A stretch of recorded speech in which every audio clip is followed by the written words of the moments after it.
Assalamualaikum warahmatullahi wabarakatuh. Kembali di channel PMath bersama Kak Nazar. Kali ini kita akan mencoba membahas dengan konsep transformasi geometri, yaitu materi matematika wajib kelas 11. Nah, dalam transformasi geometri ini ada 4 subbab yang akan kita pelajari. Yang pertama sekali ada translasi. Translasi merupakan pergeseran ataupun perpindahan. Kemudian yang kedua ada refleksi, yaitu pencerminan. Kemudian yang ketiga ada rotasi, perputaran, dan dilatasi, yaitu perbesaran ataupun perkecilan ya. Dilatasi ini sering juga disebut dengan perkalian karena kita memerlukan faktor skala di sini. Oke, kita coba lihat satu persatu. Pada dalam video kali ini kakak akan mencoba membahas tentang translasi. Apa itu translasi dan bagaimana kita menentukan hasil transformasi dengan translasi.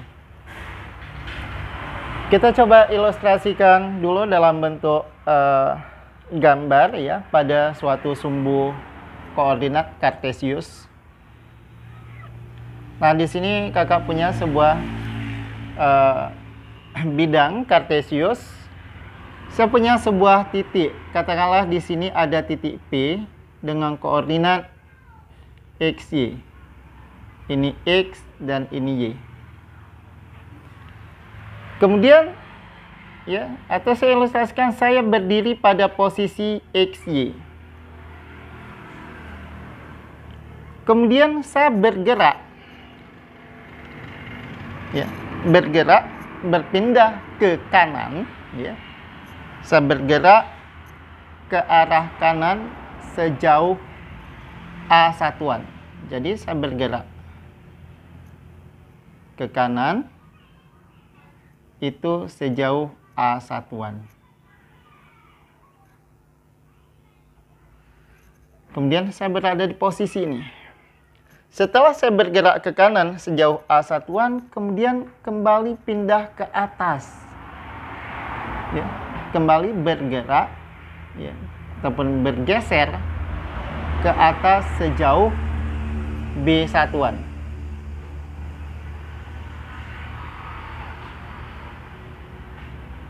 Ya. Dari posisi ini kemudian ke atas sejauh B satuan. Sehingga ini posisi terakhir saya, yaitu pada koordinat P aksen X, Y juga. Nah, sekarang posisinya itu berada pada koordinat berapa?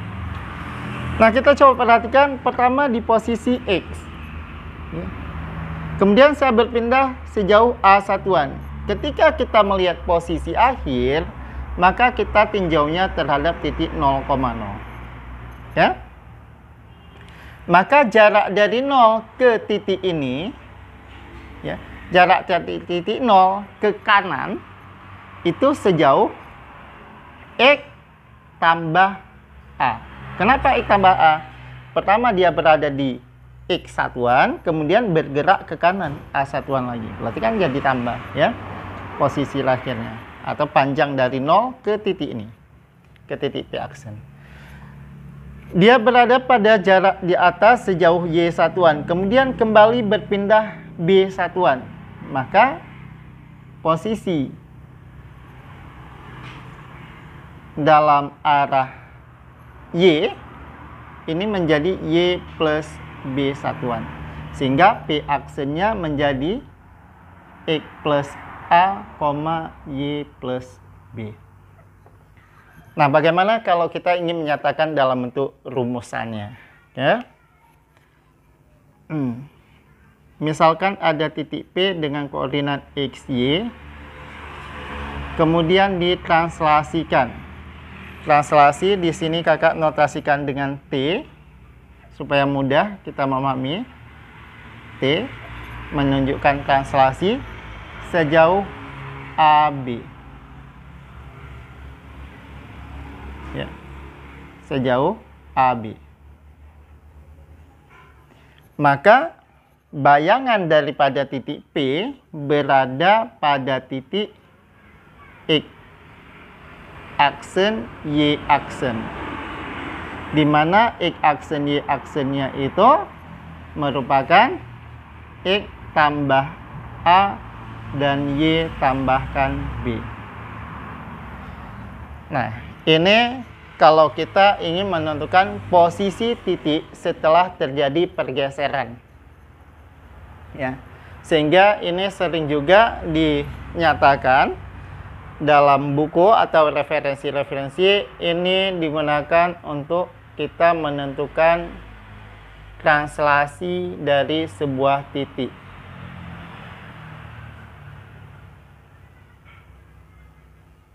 Ya.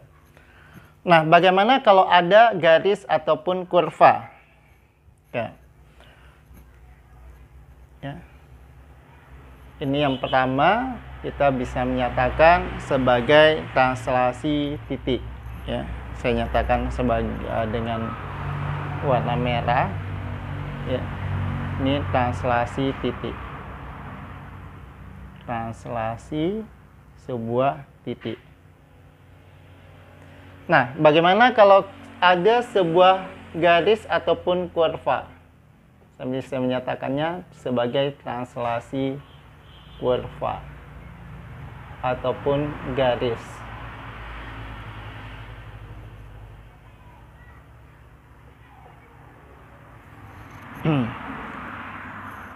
Misalkan ada sebuah kurva, katakanlah kurvanya kurva Y sama dengan Fx. Ditranslasikan sejauh AB.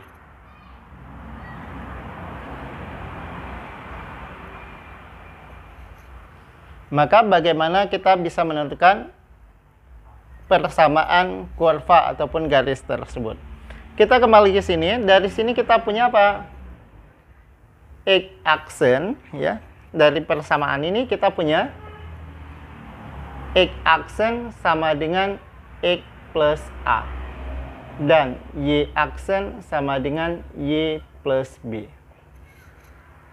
Kalau kita ingin menyatakan persamaan bayangan daripada suatu garis ataupun kurva, maka kita berusaha menggantikan persamaan Y dan X, ya, persamaannya yang dinyatakan dalam Y sama dengan Fx dalam bentuk Y aksen dan X aksen. Kalau X aksen sama dengan X plus A, berarti X-nya sama dengan X aksen min A. Y aksen sama dengan Y plus B, berarti Y sama dengan Y aksen min B. Artinya, ya, setiap muncul X dan Y dari kurva ataupun garis, kalau kita ingin menyatakan dalam bentuk persamaan bayangan setelah ditransformasikan, maka nyatakan persamaan tersebut dalam notasi aksen. Berarti Y ganti dengan Y aksen min B. Sama dengan F. X ganti dengan X aksen min A. Nah, bisa dipahami ya? Oke, kita bisa coba melihat contoh. Tentukan persamaan bayangan dari titik P dengan koordinat 2,3 dan garis 4x tambah 2y sama dengan 8 oleh translasi sejauh T min 4, 3. Oke, kita coba lihat yang pertama sekali translasi titik.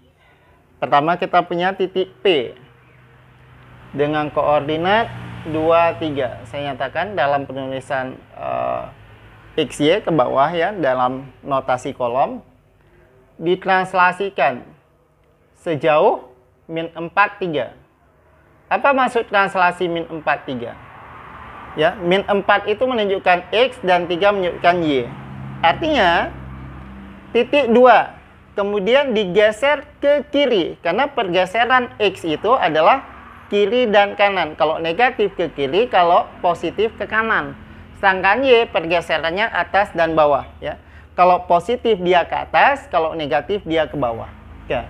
Titik P berada di koordinat 2. Ya, pada X-nya 2. Kemudian dia digeser ke kiri 4 satuan. Ya. Maka menentukan bayangannya sama juga dengan 2 geser ke kiri. Berarti 2 kurangkan dengan 4. sehingga posisinya menjadi di arah min 2 satuan ya, ataupun 2 satuan di kiri sumbu X, di kiri sumbu Y.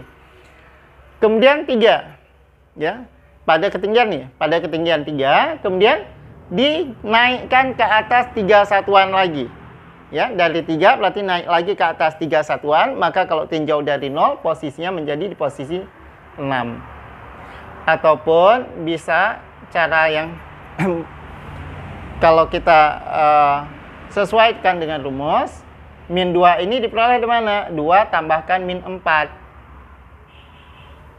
6 ini diperoleh dari mana? Dari 3 tambah 3. Nah, itu kalau menggunakan rumus. Sebenarnya transformasi ini, apalagi di translasi, itu kan kita nggak perlu harus hafal rumusnya. Karena dasarnya apa? Dia geserkan. 2 geser ke kiri 4 satuan. Kalau digeser 2 satuan 0, geser 2 satuan lagi, maka menjadi negatif 2. Kemudian 3, naikkan ke atas 3 satuan. Dari 3, naikkan lagi 3 satuan, kan menjadi 6. Nah, itulah translasi titik. Ya? Mudah ternyata. Sekarang bagaimana dengan garis? Kalau garis, ini ada garis 4X ditambah 2Y sama dengan 8. Garis ini ditranslasikan, digeser sejauh min 4, 3. Maka bayangannya menjadi apa? Setiap muncul X ganti dengan X aksen min A. Berarti ini 4 ganti dengan X aksen min A. X aksen min A, A-nya min 4. Min dari min 4. Ditambah 2 dikalikan Y. Y-nya ganti dengan Y aksen min 3. Sama dengannya 8. Kemudian kita operasikan. Sehingga diperoleh ini apa? 4X min kali min plus 4. Berarti ini plus 16. Ditambah dengan 2Y aksen negatif 6 sama dengan 8. Ini aksen menunjukkan bahwa dia persamaan bayangan. Kita sederhanakan menjadi 4X tambah 2Y, 16 kurang 6, 10 ya. Lempar aja ke kanan boleh atau lempar ke kiri 8-nya. 16 kurang 6, 10 kurangkan 8 menjadi plus 2 sama dengan 0.